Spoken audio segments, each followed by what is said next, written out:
Hello বন্ধুরা, আমি চলে গেছিলাম হস্তশিল্পের মেলাতে। এই যে দেখো কত কিছু উঠেছে, সাজাগোজার জিনিস থেকে শুরু করে পাটের জিনিস, যেগুলো নাইট ল্যাম্প, ঠিক আছে, বাঁশ দিয়ে বানানো, এই যে শাড়ির দোকান, মানে এই যে বেতের দোকান, বেতের চেয়ার টেয়ার, অনেক কিছু।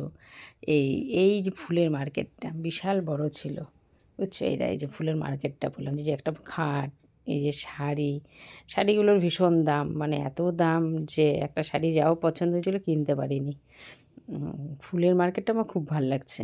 মানে এই যে গহনার দোকান, মেটেলের, এই যে দেখো, এই যে পাপোশের দোকান, এই যে মাটির এই জিনিসগুলো যে খুব সুন্দর, এই যে বড় বড় কার্পেট, এই যে এই পাপোশটা খুব সুন্দর, খুবই সুন্দর, মানে বিশাল বড় মেলা,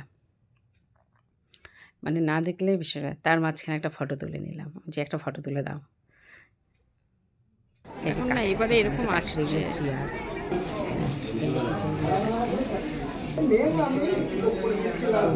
গেছে। পুতুলগুলো দেখো, পুতুলগুলো দেখলে বুঝতে পারবে যে কতটা সুন্দর।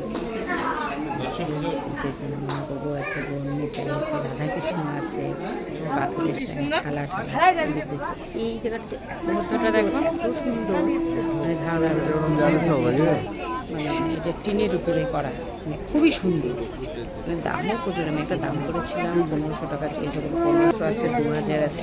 এই নাইট ল্যাম্প আরও সুন্দর, আমার খুব কেনার ইচ্ছা ছিল 600 টাকা করে, কিন্তু আমার বড় পড়লেই ভাঙবে বলে কিনতে পারলাম না। তার মাঝখানে আবার ফুলের দোকানে দাঁড়িয়ে একটা ফটো তুলে নিলাম। এই জায়গাটা তো মানে বলার খুবই সুন্দর, খুবই সুন্দর। যে গেছে মেলাটাতে সে বলতে পারবে যে মেলাটাতে কি, মেলাটা অনেক টাইম লাগে। এই যে রাধাকৃষ্ণটা যে সুন্দর না, সবাই একবার করে ফটো তুলে দিচ্ছিল এখানে, কিন্তু লোকটা পরে বন্ধ করে দেয়। তার মাঝখানে একটু চাট খেয়ে নিলাম।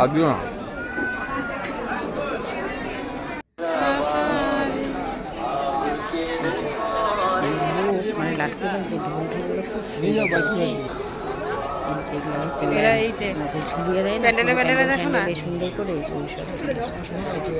পাটের পুতুল আমরা ছোটোবেলা অনেক কিনতাম, ফটোর দোকান।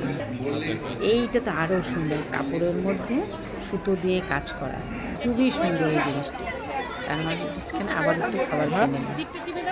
যার যার ভিডিওটা ভালো লাগছে একটা লাইক, একটা কমেন্ট, একটা শেয়ার আর সাবস্ক্রাইব অবশ্যই করবে। খেলাম হচ্ছে ধনেপাতার পকোড়া আর হচ্ছে বেগুন। কেমন সবাই কিন্তু একটা সাবস্ক্রাইব অবশ্যই করবে।